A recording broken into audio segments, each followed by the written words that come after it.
pencegahan denggi. Assalamualaikum dan salam sejahtera. Pejabat Kesihatan Daerah Bandar Baru telah mencatatkan peningkatan kes denggi pada tahun 2024. Oleh itu, langkah pencegahan adalah amat penting. Langkah-langkah pencegahan berikut perlu dilaksanakan setiap minggu, terutamanya sebelum meninggalkan rumah dan pulang bercuti panjang. Pertama, luangkan masa 10 minit membersihkan kawasan luar dan dalam rumah. Cari dan musnahkan bekas-bekas yang berpotensi menangkung air seperti bekas plastik, tongcat, tayar, bekas polistiren, kanvas, tong air dan lain-lain. Kedua, gunakan bahan pembunuh jentik-jentik dalam tempat simpanan air di rumah seperti kolam air. Bekas simpanan air minuman tidak perlu dibubuh bahan pembunuh jentik-jentik tetapi perlu ditutup rapat. Ketiga, pastikan bekas-bekas yang boleh menangkung air di luar rumah diterbalikkan seperti balti, tong dan lain-lain. Keempat, perantau yang pulang dari kawasan wabak denggi seperti Lembah Kelang, Kuala Lumpur digalakkan untuk membuat semburan aerosol di dalam kenderaan sekiranya terdapat nyamuk dewasa sebelum memulakan perjalanan ke kampung halaman. Kelima, memakai pakaian baju berlengan panjang atau berwarna cerah. Keenam, elakkan berada di luar rumah sewaktu nyamuk aktif menggigit pada 6 pagi hingga 8 pagi dan 6 petang hingga 8 malam. Sekiranya perlu keluar rumah, sapu atau sembur bahan penghalau nyamuk sebelum melakukan aktiviti luar. Demam denggi, penyakit berjangkit berbahaya yang menyebabkan kematian disebabkan oleh virus denggi dan disebarkan oleh nyamuk Aedes. Nyamuk Aedes betina dewasa bertelur di dalam takuan air jernih. Telur nyamuk hanya memerlukan masa 7 hari selepas menetas dan menjadi nyamuk dewasa. Nyamuk Aedes betina dewasa boleh menggigit manusia dan menyebarkan virus denggi.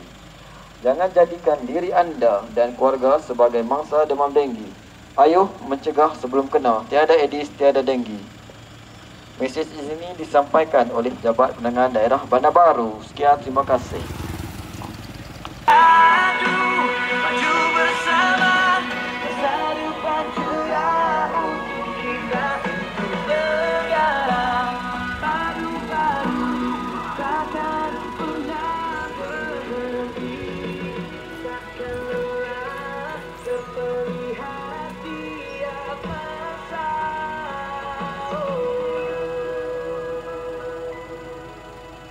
Hebahan penggemas kinian Pangkalan Data Utama, PADU, Assalamualaikum dan salam sejahtera. Untuk makluman tuan-tuan dan puan-puan, Kerajaan Malaysia telah melancarkan satu platform tunggal dikenali sebagai Sistem Pangkalan Data Utama atau PADU yang bertujuan menjadi sumber primer kerajaan dalam pengagihan subsidi dan penyaluran bantuan secara bersasar. Oleh itu, semua rakyat Malaysia yang berumur 18 tahun dan ke atas perlu membuat penggemas kinian maklumat isi rumah dan profil individu di sistem PADU. Penggemas kinian PADU bermula pada 2 Januari 2024 dan berakhir pada 31 Mac 2024 adalah secara atas talian di laman sesawan PADU iaitu www.padu.gov.my. Bagi yang mempunyai masalah capaian internet, anda boleh menggunakan kemudahan di Pusat Ekonomi Digital (PEDI) di seluruh negeri Kedah. Bagi penduduk daerah Bandar Baharu yang mempunyai masalah dalam pengisian maklumat di PADU, anda disarankan untuk hadir ke kaunter PADU yang dibuka di Pusat Ekonomi Digital (PEDI) Serdang. Pastikan anda membawa salinan kad pengenalan MyCard, MyKit bagi ketua isi rumah dan ahli isi rumah termasuk yang berumur di bawah 18 tahun dan nombor akaun bank. Sekian, terima kasih. Mesej ini disampaikan oleh Pejabat Penerangan Daerah Bandar Baharu. Warahmatullahi wabarakatuh dan salam sejahtera. Langkah-langkah pencegahan berikut perlu dilaksanakan setiap minggu terutamanya sebelum meninggalkan rumah dan pulang bercuti panjang.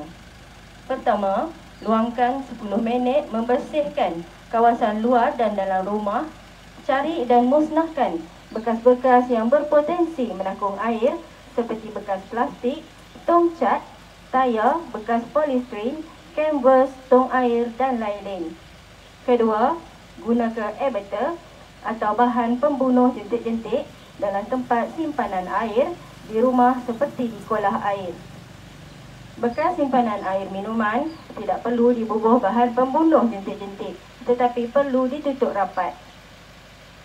Ketiga, pastikan bekas-bekas yang boleh menakung air di luar rumah diterbalikkan seperti baldi, tong dan lain-lain. Keempat, perantau yang pulang dari kawasan wabak demam denggi seperti Lembah Kelang, Kuala Lumpur digalakkan untuk membuat semburan aerosol dalam kenderaan sekiranya terdapat nyamuk dewasa sebelum memulakan perjalanan ke kampung halaman. Kelima, memakai baju berlengan panjang atau berwarna cerah. Dan yang keenam, elakkan berada di luar rumah sewaktu nyamuk aktif menggigit pada 6 pagi hingga 8 pagi dan 6 petang hingga 8 malam. Pesanan ini daripada Pejabat Penerangan Daerah Bandar Baru. Sekian.